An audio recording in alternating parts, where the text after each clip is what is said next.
যে মুসলমানদের বর্তমান যুগে ইসলামী বিপ্লবের দুইটাই মাধ্যম, দুইটাই পদ্ধতি।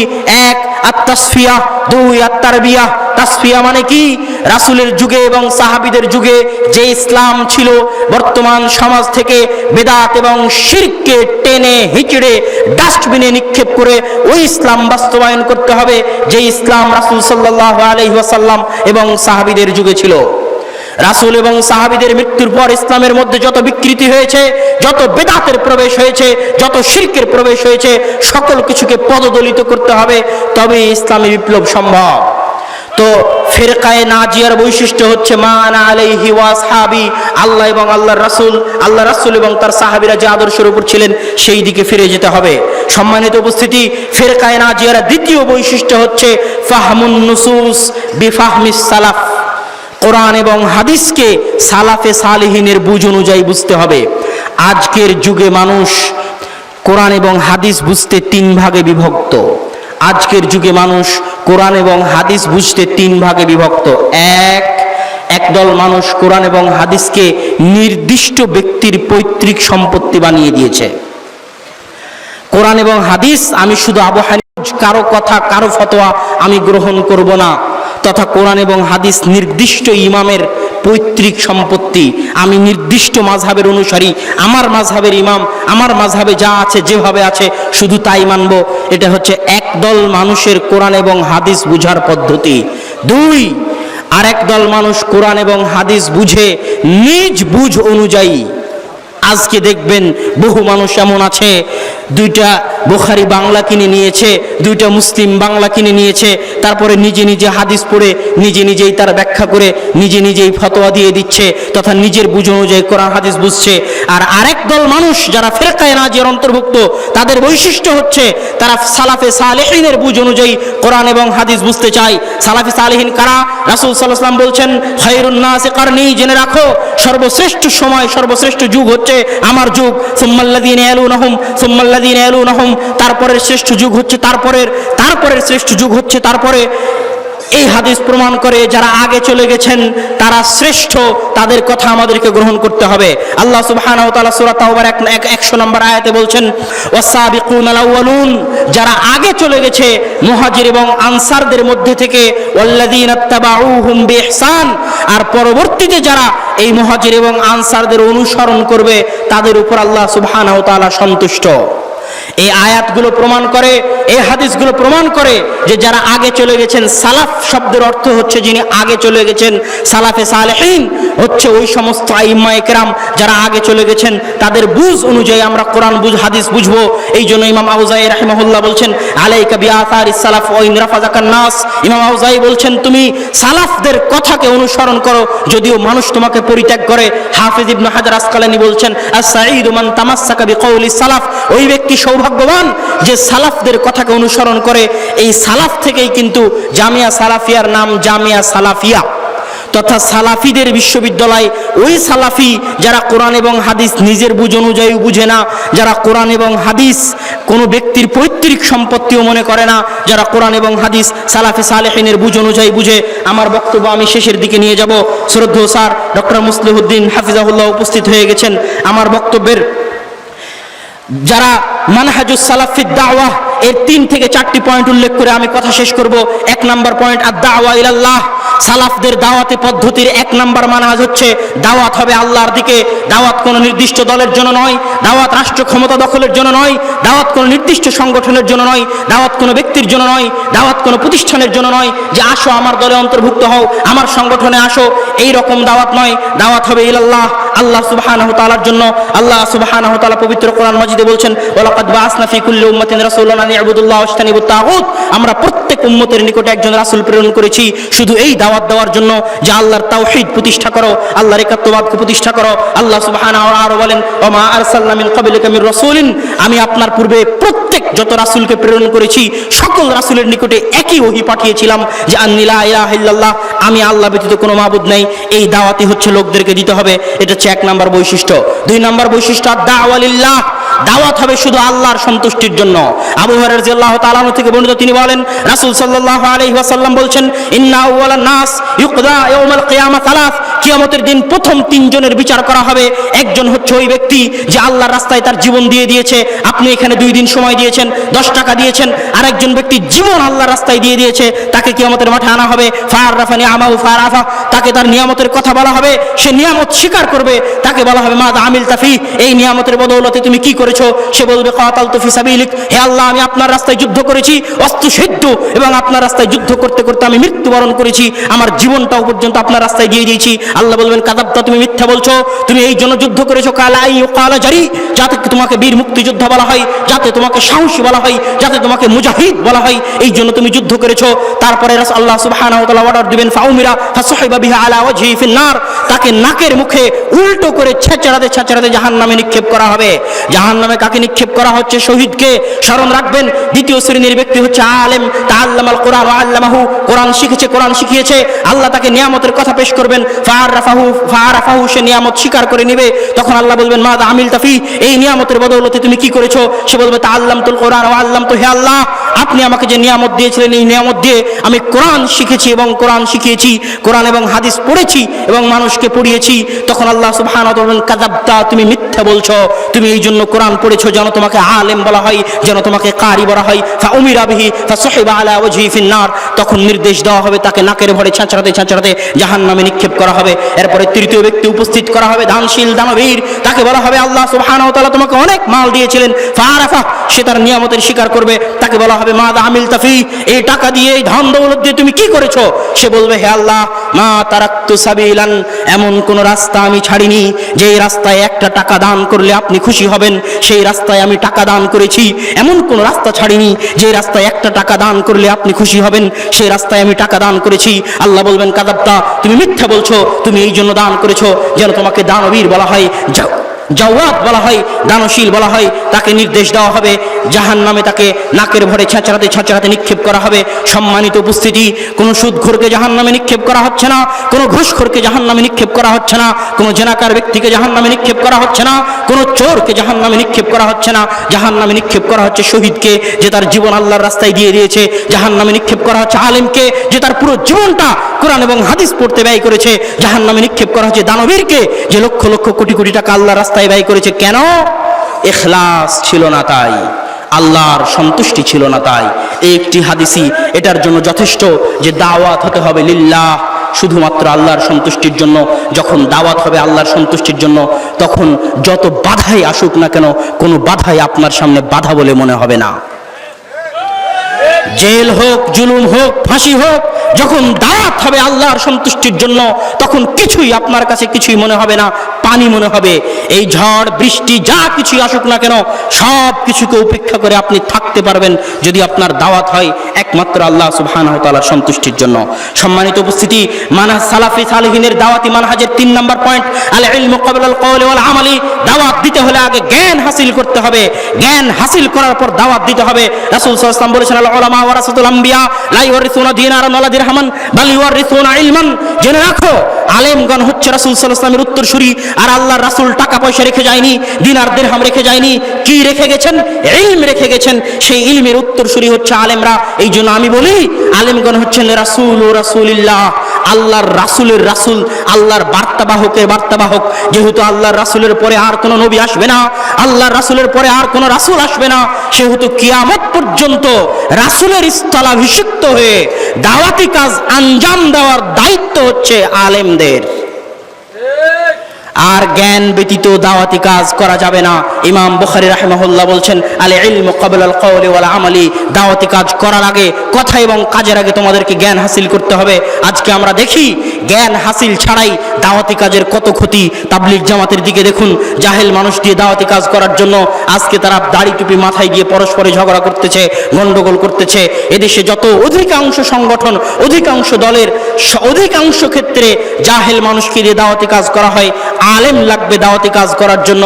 আপনারা দেখলেন জামিয়া সালাফিয়ার যারা ফারিগিন ছাত্র, আমাদের উদ্দেশ্য আছে, জামিয়া সালাফিয়ার পরিকল্পনা আছে যে জামিয়া সালাফিয়া থেকে যারা ফারিগিন তাদের মাধ্যমে দেশে দাওয়াতি কাজ পরিচালনা করা, যেন আলেম দিয়ে দাওয়াতি কাজ পরিচালনা করা যায়। শেষ পয়েন্ট মানহাজুস সালাফ ফিদ দাওয়াহ, সালাফদের আদ-দাওয়া সালাফিয়া, সালাফদের দাওয়াতি কাজের যে পদ্ধতি, যে মাধ্যমগুলো তারা অনুসরণ করতেন, যে নীতিগুলো তারা অনুসরণ করতেন, তার 4 নম্বর পয়েন্ট উল্লেখ করে আমার বক্তব্য শেষ করবো ইনশাল্লাহ। 4 নম্বর পয়েন্ট হচ্ছে কোনো প্রকার দলীয় সংকীর্ণতা, দলীয় কোন্দল, হিংসা বিদ্বেষ রাখা যাবে না। জাবের রাদিয়াল্লাহু তাআলা আনহু থেকে বর্ণিত, তিনি বলেন, একদা মুহাজিরদের একজন ব্যক্তি আনসারদের একজন ব্যক্তিকে কাসা মারলো। তখন আনসারদের একজন ব্যক্তি বলল, ইয়া আলাল আনসার। মুহাজিরদের একজন ব্যক্তি বলল, ইয়া আলাল মুহাজিরিন, কোথায় হে আনসারেরা আসো, মুহাজির আমাকে মারতেছে। আর মুহাজির বলতেছে, কোথায় হে মুহাজিরেরা আসো, আনসার আমাকে মারতেছে। এই বলে 2 দলে বিভক্ত হয়ে গেল, লড়াই লাগে লাগে। এমতো অবস্থায় রাসূল সাল্লাল্লাহু আলাইহি ওয়াসাল্লাম বলছেন, মা বালু দাওয়াল জাহিলিয়া, হে সাহাবীরা, কি এই জাহিলিয়াতের দাওয়াত, কি এই জাহিলিয়াতের আহ্বান, দাহা ফাইন্নাহা খাবিসা, এই জাহিলিয়াতের দাওয়াতকে পরিত্যাগ করো, কেননা এটি ঘৃণ্যের জিনিস, নিকৃষ্ট জিনিস, অপছন্দনীয় জিনিস। মুসলমান মুসলমানের লড়াই করতে পারে না, মুসলমান মুসলমানের হিংসা বিদ্বেষ রাখতে পারে না। আল্লাহ সুবহানাহু ওয়া তাআলা সূরা হুজরাতের 10 নম্বর আয়াতে বলছেন, ইন্নামাল মুমিনুনা ইখওয়া, ভ্রাতৃত্বের একমাত্র বন্ধন, একমাত্র ভিত্তি হচ্ছে ঈমান। লা ইলাহা ইল্লাল্লাহ বলেছে পৃথিবীর প্রত্যেক যে মুসলিম, সে মুসলিম আপনার ভাই। ভ্রাতৃত্বের বন্ধন এটা নয় যে আমার দলে আসলে তুমি ভাই, আমার দলে না থাকলে তুমি আমার শত্রু। ভ্রাতৃত্বের এই বন্ধন তৈরি করা মানে বেদাত তৈরি করা, অন্যায় তৈরি করা। ভ্রাতৃত্বের একমাত্র মাধ্যম হচ্ছে কালেমা লা ইলাহা ইল্লাল্লাহ। প্রত্যেক মুসলিম আপনার ভাই, তাকে আপনাকে ভালোবাসতে হবে। দলীয় কোন্দল এবং দলীয় সংকীর্ণতার সম্মানিত উপস্থিতি, আল্লাহ সুবহানাহু ওয়া তাআলার দ্বীনের পথে চলতে গিয়ে এই ধরনের কষ্টের মুখোমুখি হওয়া অস্বাভাবিক কিছু নয়। আমরা আমাদের আলোচনার মধ্যে দাওয়াতি কাজ করতে গিয়ে, এটাও একটা দাওয়াতি কাজের অংশ, দাওয়াতি কাজ করতে গিয়ে যে কষ্টের মুখোমুখি হতে হয়, সেই কষ্টের ফলাফল আল্লাহ সুবহানাহু ওয়া তাআলা কি দিবেন সে বিষয়ে আলোচনা করব ইনশাআল্লাহ। দাওয়াতের গুরুত্ব এবং ফজিলতের পরে এবার 2টি কথা। যদি আমি দাওয়াতি কাজ না করি, মানুষকে সৎ কাজের আদেশ না দিই, অসৎ কাজ থেকে বাধা প্রদান না করি, তাহলে আমার সাথে আল্লাহ সুবহানাহু ওয়া তাআলা কি করবেন? আমার সাথে 2টি জরুরি বিষয় ঘটবে। এক, আবু বকর রাদিয়াল্লাহু তাআলা আনহু থেকে বর্ণিত, তিনি বলেন, ইউশিকু, হতে পারে, জেনে রাখো, আমি আশঙ্কা করি, মানুষ যখন মুনকার দেখার পর, ইযা রাউ মুনকারান ওয়া লাম ইয়ামনাউ, মানুষ যখন অপছন্দনীয় কাজ দেখার পরও নিষেধ করবে না, বাধা দিবে না, তখন তাদের সকলেই আল্লাহর আযাবে গ্রেফতার হয়ে যাবে। আপনি যতই বড় ইবাদত গুজার বান্দা হন, যতই বড় সুফি হন, যতই বড় তাহাজ্জুদ গুজার হন, আপনার বাড়ির পাশে যদি কেউ অন্যায় কাজে লিপ্ত থাকে, মুনকার কাজে লিপ্ত থাকে, শরীয়ত বিরোধী কাজে লিপ্ত থাকে, আর আপনি যদি তাকে সৎ কাজের আদেশ না দেন, অসৎ কাজ থেকে বাধা প্রদান না করেন, তাহলে যেই দিন আল্লাহর পক্ষ থেকে গজব আসবে, সেই দিন আপনার তাহাজ্জুদ কাজে দিবে না, আপনার ইবাদত কাজে দিবে না। ওই খারাপ ব্যক্তির উপর গজব তো আসবেই, যে আপনি যে তাকে খারাপ কাজ থেকে বাধা দেননি, এর জন্য আপনার উপরও গজব আসতে বাধ্য। রাসূল সাল্লাল্লাহু আলাইহি ওয়াসাল্লাম একটি নৌকার উদাহরণ দিয়েছেন, যে একটি নৌকা, একটি জাহাজ যদি 2 তালা হয়, উপর তালার মানুষরা যদি নিচ তালার মানুষকে দেখে যে তারা পানির কারণে নিচ তালা ফুটা করতেছে, নিচের তালার তলায় ফুটা ছিদ্র করতেছে, তারপরেও যদি দোতলার মানুষ নিচ তালার মানুষকে ওই তলা ফুটা করা থেকে, ছিদ্র করা থেকে বাধা প্রদান না করে, তাহলে যখন জাহাজ ডুববে তখন কেউই বাঁচবে না, নিচতলার মানুষও বাঁচবে না, উপরতলার মানুষও বাঁচবে না। এই জন্য সমাজে আমি আপনি যেখানে বসবাস করি না কেন, যদি আল্লাহর আযাব থেকে, আল্লাহর গজব থেকে বাঁচতে চাই, তাহলে আমাদেরকে অবশ্যই সমাজের যেখানে যে অবস্থায় অন্যায় কাজ দেখতে পাবো, সেখানে সে অবস্থায় অন্যায় কাজে বাধা প্রদান করতে হবে। সম্মানিত উপস্থিতি, দ্বিতীয় যে শাস্তি, দাওয়াতি কাজ না করলে, সৎ কাজের আদেশ না দিলে, অসৎ কাজ থেকে বাধা প্রদান না করলে, দ্বিতীয় যে শাস্তি আমাদের জন্য রয়েছে তা হচ্ছে লা ইস্তাজাবু দুআউনা, আমাদের দোয়া আল্লাহর দরবারে কবুল হবে না। ওই আলেম, ওই শিক্ষিত ব্যক্তি, ওই মুসলিম যে সৎ কাজের আদেশ দেয় না, অসৎ কাজ থেকে বাধা প্রদান করে না, তার দোয়া আল্লাহ সুবহানাহু ওয়া তাআলার দরবারে কবুল হয় না। সম্মানিত উপস্থিতি, দাওয়াতের গুরুত্বের উপর সংক্ষেপে, যেহেতু আমার বিষয় হচ্ছে দাওয়াতের পদ্ধতি, এই জন্য ভূমিকা স্বরূপ দাওয়াতের গুরুত্বের উপর সংক্ষেপে কিছু কথা বলে নিয়ে এবার আসি। আজকের যুগে মানব সমাজে দাওয়াতের ক্ষেত্রে কত ধরনের মানহাজ অনুসরণ করা হয়। আমার ছোট্ট গবেষণায় বর্তমান যুগে দাওয়াতের ক্ষেত্রে মানুষ তিনটি মানহাজ অনুসরণ করে থাকে। এক, আদ-দাওয়া ইলাল আমাল ফাকাত, শুধু আমলের দিকে দাওয়াত। এত রাকাত সালাত আদায় করলে এত নেকি হবে, এতবার তাসবিহ গুনলে এত নেকি হবে, শুধু ফাজাইলে আমল, আকীদা পরিবর্তনের কোনো আহ্বান নাই। এইটা হচ্ছে এক ধরনের মানুষের দাওয়াতের পদ্ধতি। যদিও আকীদাই হচ্ছে ইসলামী শরীয়তের সবচেয়ে গুরুত্বপূর্ণ বিষয়।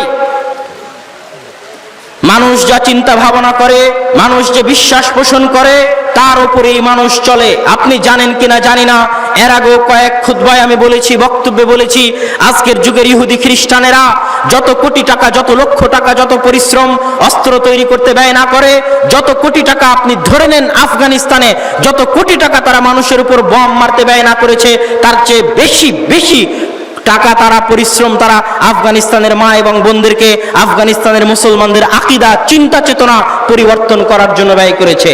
সারা পৃথিবীতে একই অবস্থা। তারা জানে আকীদার কি গুরুত্ব, বিশ্বাসের কি গুরুত্ব, চিন্তা চেতনার কি গুরুত্ব। তারা চায় একজন মুসলিম বোন যেন স্বেচ্ছায় তার বোরখা খুলে ফেলে দেয়, জোর করে খোলার প্রয়োজন না হয়।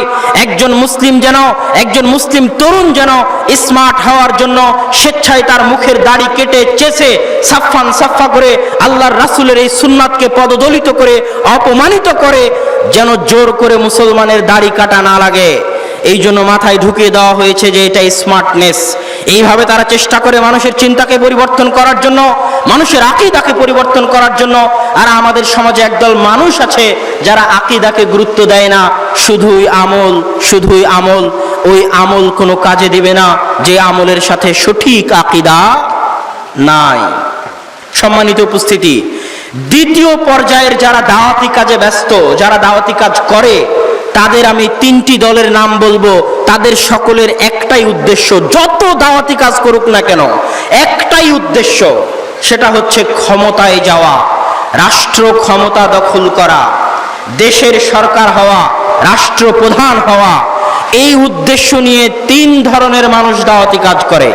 শিয়ারা দাওয়াতি কাজ করে। শিয়াদের একটাই উদ্দেশ্য, ইমামাহ প্রতিষ্ঠা করা, রাষ্ট্র ক্ষমতা দখল করা।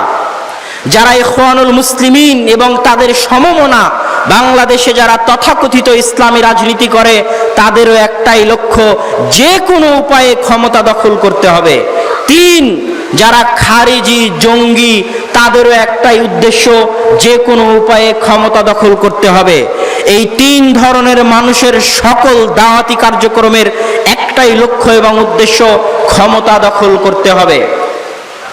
সম্মানিত উপস্থিতি, এদেশের একজন প্রবীণ আলেম যিনি মারা গেছেন, তিনি তার বইয়ে লিখেছেন যে সালাত, সিয়াম, হজ, জাকাত এক ট্রেনিং কোর্স হ্যায় कि সালাত, সিয়াম, হজ, জাকাত একটা প্রশিক্ষণ মাত্র। কিসের জন্য প্রশিক্ষণ? রাষ্ট্র ক্ষমতা দখল করার জন্য প্রশিক্ষণ। সালাত, সিয়াম, হজ, জাকাত আমি কেন পালন করতেছি? যেন রাষ্ট্র ক্ষমতা দখল করতে পারি, জান্নাতে যাওয়ার জন্য নয়। এটা তারা বিশ্বাস করে। এই বিষয়ে গুরুত্বপূর্ণ আলোচনা আমাদের থাকবে এবং করতে হবে, করা জরুরি। কেননা এই আকীদা মানুষের মেধা, মনন, মস্তিষ্ককে নষ্ট করে দিচ্ছে। সম্মানিত উপস্থিতি, তাদের দাবি হচ্ছে আকিমুদ্দিন, একামতে দিন করো। একামতে দিন মানে হচ্ছে রাষ্ট্র ক্ষমতা দখল করা, দিন প্রতিষ্ঠা মানে রাষ্ট্র ক্ষমতা দখল করা।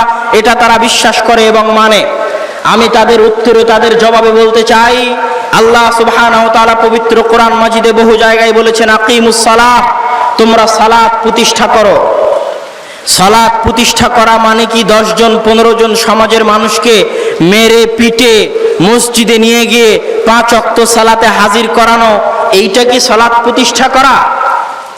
মনে করেন আমি আমার সমাজের 15-20 জন মানুষকে মেরে পিটে মসজিদে নিয়ে গেলাম। সে সূরা ফাতিহাও জানে না, সে ওযু করাও জানে না, সে কিভাবে রুকু করতে হয় তা জানে না, কিভাবে সিজদা দিতে হয় তা জানে না। তাহলে কি ইকামতে সালাত হলো? ইকামতে সালাতের উদ্দেশ্য হচ্ছে সালাতের শুরু থেকে নিয়ে শেষ পর্যন্ত রাসূলের সুন্নাত অনুযায়ী পুঙ্খানুপুঙ্খভাবে বাস্তবায়ন করা। রাসূল যেভাবে সালাত আদায় করেছেন ঠিক সেভাবে সালাত আদায় করার নাম হচ্ছে ইকামাতে সালাত। এই অর্থটা যখন আপনি বুঝে যাবেন যে ইকামাতে সালাত কাকে বলে কি, তখন আপনার জন্য স্পষ্ট হবে যে ইকামতে দ্বীন কি। ইকামতে দ্বীন মানে হচ্ছে সকাল থেকে সন্ধ্যা পর্যন্ত, মাথার চাঁদি থেকে পায়ের পাতা পর্যন্ত, জন্ম থেকে মৃত্যু পর্যন্ত, ব্যক্তি, পারিবারিক, সামাজিক, রাষ্ট্রীয় সকল ক্ষেত্রে ইসলামকে পুঙ্খানুপুঙ্খ রূপে মানার নাম হচ্ছে ইকামতে দ্বীন। আপনি এক গ্লাস পানি খাবেন, ইসলামের সেখানে 10টা হুকুম আছে। ডান হাতে খাও, এক ঢোকে খেও না, দাঁড়িয়ে পানি পান করো না, বিসমিল্লাহ বলে পানি পান করো, পানি পানের শেষে আলহামদুলিল্লাহ বলো। কত নিয়ম। ঘর থেকে বের হবেন, কি দোয়া পড়তে হবে ইসলাম বলে দিয়েছে। বিবাহ কিভাবে করবেন ইসলাম বলে দিয়েছে। অর্থনীতি কিভাবে করবেন ইসলাম বলে দিয়েছে। প্রত্যেক পদক্ষেপে ইসলাম অনুসরণ করার নাম হচ্ছে ইকামতে দ্বীন। আমি কি বুঝাতে পেরেছি? যারা কথা শুনতেছেন তারা উত্তর দেওয়ার চেষ্টা করবেন যে আমি বুঝাতে পারলাম কিনা। ইকামতে দ্বীন হচ্ছে জীবনের সকল ক্ষেত্রে ইসলাম মেনে নেওয়ার নাম। এবার দ্বিতীয় পর্যায়ে আসি। পৃথিবীতে যত নবী রাসূল এসেছেন তাদের কারো লক্ষ্য উদ্দেশ্য ছিল না যে তারা রাষ্ট্র ক্ষমতা দখল করবে। ইব্রাহিম আলাইহিস সালাতু ওয়াস সালামের সাথে তৎকালীন যুগের যে জালেম বাদশা ছিল তার সাথে গন্ডগোল ঝগড়া এই জন্য হয়নি যে ইব্রাহিম আলাইহিস সালাতু ওয়াস সালাম তাকে বলেছিল তোমার ক্ষমতা ছেড়ে দাও, আমি তোমার ক্ষমতা দখল করতে চাই, এই জন্য তার সাথে গন্ডগোল হয়নি। মুসা আলাইহিস সালাতু ওয়াস সালামের সাথে ফেরাউনের এই জন্য গন্ডগোল হয়নি যে মুসা আলাইহিস সালাম ফেরাউনকে বলেছিল যে তুমি তোমার ক্ষমতা ছেড়ে দাও, তোমার ক্ষমতা আমি দখল করব, এই জন্য গন্ডগোল হয়নি। মুসা আলাইহিস সালামের সাথে ফেরাউনের গন্ডগোল ছিল।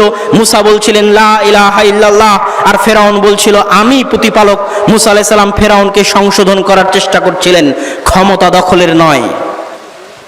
ইব্রাহিম আলাইহিস সালাতু ওয়াস সালাম যখন দোয়া করলেন, তিনি এত অত্যাচারিত, এত নির্যাতিত, তার সমাজ তার কওম থেকে বিতাড়িত হওয়ার পরে, পিতার নিকট থেকে বিতাড়িত হওয়ার পরে তিনি আল্লাহর নিকটে দোয়া করছেন ওয়াজনুবনি ওয়া বানিয়া আইয়াবুদাল আসনাম, হে আল্লাহ আমাকে এবং আমার বংশধরকে তুমি মূর্তি পূজা থেকে রক্ষা করিও। তিনি চাইলে এই দোয়া করতে পারতেন যে আল্লাহ আমাকে আর আমার বংশধরকে ক্ষমতা দাও, আমাকে আর আমার বংশধরকে রাজাদের অত্যাচার থেকে হেফাজত করো, কিন্তু এগুলো একটাও নবী রাসূল প্রেরণের উদ্দেশ্য ছিল না।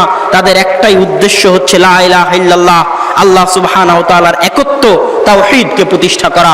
এই জন্য রাসূল সাল্লাল্লাহু আলাইহি ওয়াসাল্লাম বলছেন উরিদাত আলাইয়াল উমাম, আমার নিকটে জাতি সম্প্রদায়কে পেশ করা হলো, জাতি সম্প্রদায়কে পেশ করা হলো।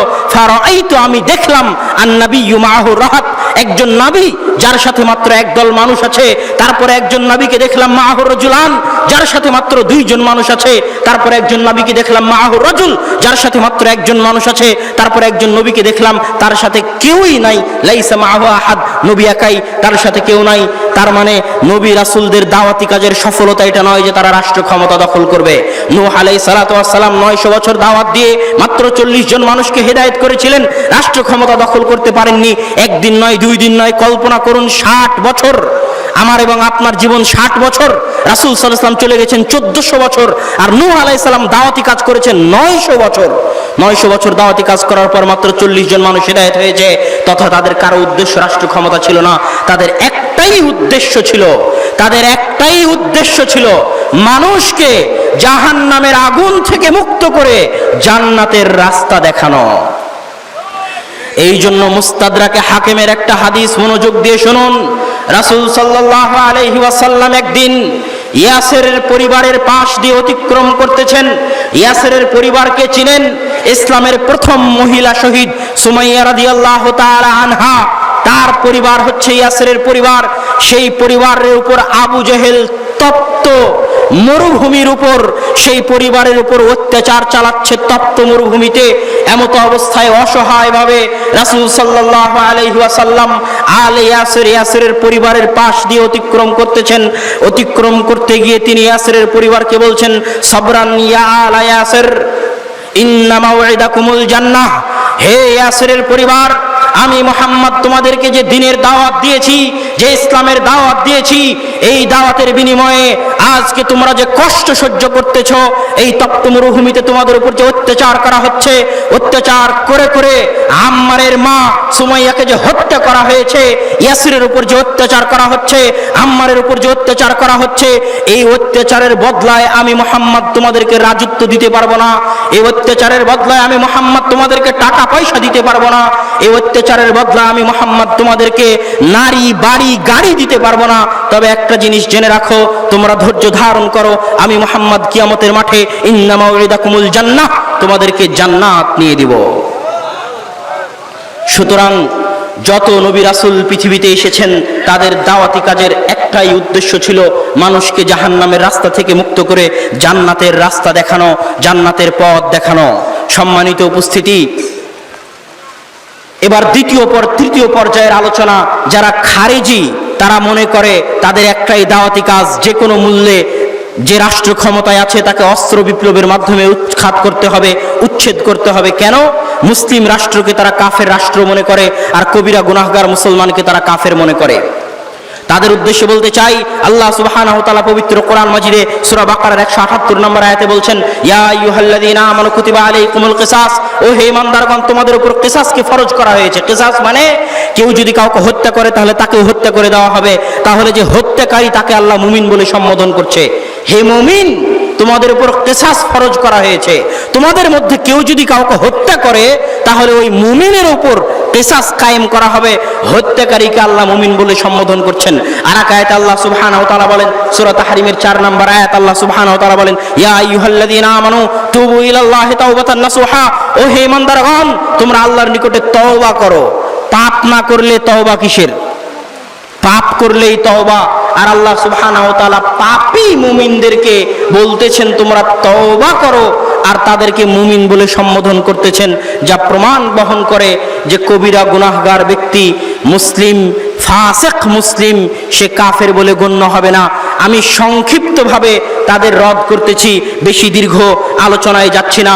সম্মানিত উপস্থিতি, এবং তারা দারুল ইসলামকে দারুল কুফর মনে করে, মুসলিম রাষ্ট্রকে কাফের রাষ্ট্র মনে করে। শেখ সালেহ আল উসাইমিন রাহিমাহুল্লাহ বিভিন্ন জায়গায় লিখেছেন যে একটা রাষ্ট্র কখন মুসলিম রাষ্ট্র বলে গণ্য হবে। তিনি লিখেছেন, যদি সেই রাষ্ট্রের শাসক হাকিম মুসলিম হয়, বাহ্যিকভাবে প্রকাশ্যভাবে কোনো কুফরি না দেখা যায়, সে যদি মুসলিম হয়, সেই দেশে বসবাসকারী অধিকাংশ জনগণ যদি মুসলিম হয়, এবং সেই দেশে যদি আত-তাহযীব আল ইসলামী সংস্কৃতির প্রাধান্য থাকে, মসজিদ আছে, মাদ্রাসা আছে, সালাত আছে, সিয়াম আছে, হজ আছে, যাকাত আছে, ইসলামী সংস্কৃতির যদি প্রাধান্য থাকে, তাহলে এই তিনটা জিনিস থাকলে সেই রাষ্ট্রকে মুসলিম রাষ্ট্র বলে গণ্য করা হবে। যদিও সেই রাষ্ট্র পূর্ণাঙ্গ মুসলিম রাষ্ট্র না হয়, যেমন একজন কবিরা গুনাহগার মুসলিম, ফাসিক মুসলিম, ঠিক তেমন একটা রাষ্ট্র যদি পূর্ণাঙ্গ মুসলিম রাষ্ট্র না হয়, তাহলে সেটা ফাসিক মুসলিম রাষ্ট্র, কিন্তু কাফের মুসলিম রাষ্ট্র, কাফের রাষ্ট্র নয়, দারুল কুফর নয়, যে আপনি তার বিরুদ্ধে সেই রাষ্ট্রে বোমা হামলা করে সেই রাষ্ট্রের সাধারণ জনগণকে কাফের ফতোয়া দিয়ে হত্যা করবেন। জেনে রাখুন, রাসূল সাল্লাল্লাহু আলাইহি ওয়াসাল্লাম বলছেন, লাউ আন্না আহলাস সামাই ওয়াল আরদি ইশতারাকু ফি দামি মুমিনিন ওয়াহিদিন লাআকাব্বাহুমুল্লাহু জামিআন ফিন নার। দুনিয়ার মানুষ জেনে রাখো, দুনিয়ার মানুষ জেনে রাখো, সারা পৃথিবী, আসমান এবং জমিনের সকলেই যদি, আসমানের সকল ফেরেশতা, জমিনের সকল মানুষ এবং জিন একত্রিত হয়ে যদি, আসমান এবং জমিনের সকলেই একত্রিত হয়ে যদি একজন মুমিনকে হত্যা করে, আসমান এবং জমিনের সকলেই একত্রিত হয়ে যদি একজন মুমিনকে হত্যা করে, তাহলে আল্লাহ সুবহানাহু ওয়া তাআলা ওই একজন মুমিনকে হত্যা করার কারণে আসমান এবং জমিনের সকলকেই জাহান্নামে নিক্ষেপ করে দিবেন। কত কঠিন ও ভয়াবহ হাদিস! মানুষকে হত্যা করার বিষয়ে আরো ভয়াবহ আয়াত, আরো ভয়াবহ হাদিস আছে, কিন্তু আমরা আমাদের আলোচনা সংক্ষিপ্ত করতেছি। একটি হাদিস প্রমাণ করে যে যে ব্যক্তি কালেমা পড়েছে লা ইলাহা ইল্লাল্লাহ, তাকে হত্যা করা কতটা ভয়াবহ এবং কতটা কঠিন। সম্মানিত উপস্থিতি, এখানে আরো একটি বিষয় মনে রাখতে হবে যে আমরা যারা জঙ্গিবাদী তৎপরতা পরিচালনা করে, তারা ইমাম ছাড়াই, নেতা ছাড়াই, রাষ্ট্রীয় ক্ষমতা ছাড়াই জিহাদের কথা বলে, অথচ সহিহ মুসলিমে রাসূল সাল্লাল্লাহু আলাইহি ওয়াসাল্লাম বলছেন যে জিহাদ পরিচালিত হবে। ইন্নামাল ইমাম জুন্নাতুন ইউকাতালু মিন ওয়ারাইহি, রাষ্ট্র নেতা হচ্ছে ঢাল, তার পিছনে থেকে জিহাদ পরিচালিত হবে। ইসলামে কিছু নিয়ম আছে, কিছু বিধান আছে যা রাষ্ট্র ক্ষমতা ছাড়া বাস্তবায়ন করা যায় না। যেমন জিহাদ রাষ্ট্র ক্ষমতা ছাড়া বাস্তবায়ন করা যায় না, হজ রাষ্ট্র ক্ষমতা ছাড়া বাস্তবায়ন করা যায় না, ঠিক ঈদের সালাত রাষ্ট্র ক্ষমতা ছাড়া বাস্তবায়ন করা যায় না। এই গ্রামে একদিন ঈদের সালাত, ওই গ্রামে একদিন ঈদের সালাত, এরকম নয়। দেশের ইমাম, দেশের নেতা যেই দিন ঈদের সালাতের ঘোষণা দিবেন সেই দিন মানুষ ঈদের সালাত আদায় করবে। এই রকম ইসলামে কিছু বিষয় আছে যেগুলো রাষ্ট্রনেতা ছাড়া সম্ভব নয়। তাই যারা রাষ্ট্রনেতা ছাড়াই জঙ্গিবাদী তৎপরতার মাধ্যমে মুসলমানদেরকে হত্যা করতেছে এবং রাষ্ট্র ক্ষমতা দখল করার চিন্তা করতেছে, তাদের এই ধরনের চিন্তা অত্যন্ত ভয়াবহ। সম্মানিত উপস্থিতি, আজকের মুসলিম বিশ্বে দেখুন, সিরিয়া দেখুন, ইয়েমেন দেখুন, মিশর দেখুন, লেবানন দেখুন, এই রাষ্ট্রগুলোকে দেখুন। প্রত্যেক যে রাষ্ট্রে মুসলিম সরকারের বিরুদ্ধে বিদ্রোহ করা হয়েছে সেই রাষ্ট্রে শুধু মুসলমানদের রক্ত ঝরছে, শুধু মুসলমানদের রক্ত ঝরছে। আমি তো বলি, আজকের জঙ্গিরা যারা জঙ্গিবাদী তৎপরতা পরিচালনা করছে তারা যত মুসলমানকে হত্যা করেছে, ইহুদি খ্রিস্টানেরাও অত মুসলমানকে হত্যা করেনি। এই জন্য রাসূল সাল্লাল্লাহু আলাইহি ওয়াসাল্লাম বুখারীর হাদিসে বলছেন, ইয়াকতুলুনা আহলাল ইসলাম ওয়া ইয়াতরুকুনা আহলাল আওসান। জেনে রাখো দুনিয়ার মানুষ, এক সময় যখন এই জঙ্গি খারজিদের আবির্ভাব হবে, যাদের বয়স অল্প হবে, তারা কি করবে তোমরা কি জানো? ইয়াকতুলুনা আহলাল ইসলাম, মুসলমানকে কাফের ফতোয়া দিয়ে মুসলমানদের হত্যা করবে। ওয়া ইয়াতরুকুনা আহলাল আওসান, আর যারা মূর্তি পূজক আছে, সত্যিকার যারা কাফের আছে, সত্যিকার যারা ইহুদি খ্রিস্টান আছে, তাদেরকে ছেড়ে দিবে, তাদেরকে হত্যা করবে না, আর মুসলমানদেরকে কাফের ফতোয়া দিয়ে হত্যা করবে। আর বাস্তবে তাই হচ্ছে, তাই ঘটতেছে। সম্মানিত উপস্থিতি, যদি কেউ রাষ্ট্র ক্ষমতার বিরুদ্ধে বিদ্রোহ করতে চায় তাহলে দুটি শর্ত জরুরি ভিত্তিতে লাগবে। এক, রাষ্ট্র যিনি প্রধান তাকে কাফের প্রমাণিত করতে হবে, যে তিনি স্পষ্টভাবে বর্তমান যিনি রাষ্ট্রপ্রধান তিনি কাফের, এটা প্রমাণ করতে হবে। দুই, যদি প্রমাণ হয়ে যায় যে রাষ্ট্রপ্রধান কাফের, তাহলে তাকে সরানোর মতো ক্ষমতা থাকতে হবে। যদি সরানোর মতো ক্ষমতা না থাকে তাহলে রাষ্ট্রপ্রধান কাফের হলেও তার অধীনে তার আনুগত্য করতে হবে। এটাই ইসলামের নিয়ম। সম্মানিত উপস্থিতি, তারপরের কথা বলে আমি সামনের দিকে আলোচনা বাড়াবো। যারা জঙ্গিবাদী তৎপরতা চালায় তারা তো মুসলমানদেরকে হত্যা করে বিভিন্ন রাষ্ট্রে, বিভিন্ন খ্রিস্টান রাষ্ট্রে গিয়ে এমনি একজন খ্রিস্টানকে বম মেরে হত্যা করে দিচ্ছে এবং ইসলামের দুর্নাম করতেছে। আসলে একজন কাফেরকে আপনি কখন হত্যা করতে পারেন? একজন কাফেরও আপনার নিকটে চার অবস্থায় নিরাপত্তা পাবে। একজন কাফেরও আপনার নিকটে চার অবস্থায় নিরাপত্তা পাবে। একজন কাফেরও আপনার নিকটে চার অবস্থায় নিরাপত্তা পাবে। এক, মুস্তামিন, যে কাফের আপনার দেশে এসেছে ভিসা নিয়ে, আপনার নিরাপত্তা নিয়ে। বাংলাদেশে কোনো কাফের রাষ্ট্রের কাফের যদি ভিসা নিয়ে আসে, বাংলাদেশ সরকারের নিরাপত্তা নিয়ে আসে, তাহলে তার রক্ত আপনার জন্য হারাম। ইসলামিক খেলাফত যদি কোনো কাফেরকে তার খেলাফতের মধ্যে প্রবেশের অনুমতি দেয় নিরাপত্তা দিয়ে, তাহলে সে কাফের হওয়ার পরও তাকে আপনি হত্যা করতে পারবেন না। দুই, যারা মুসলিম রাষ্ট্রে ইসলামিক খেলাফতের অধীনে জিজিয়া কর দিয়ে বসবাস করে, যাদেরকে কর নেওয়ার মাধ্যমে তাদেরকে নিরাপত্তা দেওয়া হয়েছে, তাদেরকে হত্যা করতে পারবেন না। তাদেরকে হত্যা করলে রাসূল সাল্লাল্লাহু আলাইহি ওয়াসাল্লাম বলছেন সে জান্নাতের গন্ধও পাবে না। তিন, যেই কাফের রাষ্ট্রের সাথে মুসলিম রাষ্ট্রের চুক্তি হয়েছে, ইসলামিক খেলাফতের কোনো কাফের রাষ্ট্রের সাথে চুক্তি হয়েছে, ওই চুক্তিবদ্ধ কাফের রাষ্ট্রের কোনো কাফেরকে আপনি হত্যা করতে পারবেন না। চার, যুদ্ধের মাঠে যখন কাফের আসবে অস্ত্র নিয়ে আপনাকে মারার জন্য, তখন আপনি তাকে হত্যা করতে পারবেন। কিন্তু যেই রাষ্ট্রের সাথে যুদ্ধ চলতেছে, যুদ্ধের মাঠে আছেন, যেই রাষ্ট্রের সাথে যুদ্ধ চলতেছে, ওই রাষ্ট্রের নারী, শিশু যারা অস্ত্র নিয়ে মাঠে আসেনি, তাদেরকে আপনি হত্যা করতে পারবেন না। এই চার অবস্থায় একজন কাফেরও আপনার নিকটে নিরাপত্তা পাবে। ইসলাম পাগলের ধর্ম নয়, ইসলাম হচ্ছে সুচিন্তিত মতামতের ভিত্তিতে আল্লাহ সুবহানাহু ওয়া তাআলার প্রেরিত সর্বশেষ এবং সবচেয়ে সঠিক ধর্ম। সম্মানিত উপস্থিতি, আমরা দুই শ্রেণীর মানুষের আলোচনা করলাম যাদের দাওয়াতি পদ্ধতি। প্রথমে বলেছিলাম যাদের দাওয়াতের উদ্দেশ্য একটাই, শুধু আমল করো, আকীদার পরিবর্তনের আহ্বান নাই।